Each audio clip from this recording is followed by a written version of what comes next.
మన వాడబడలు 7 మంది కుమారులు 6 మంది కోడలు 33 జతకాలు 60 కోడి వాళ్ళు తిరుగు శివుడు రప్పారెడ్డి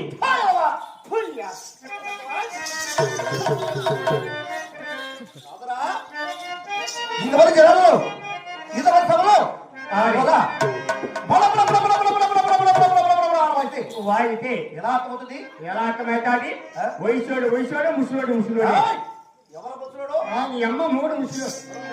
మా అమ్మ ముగ్గురు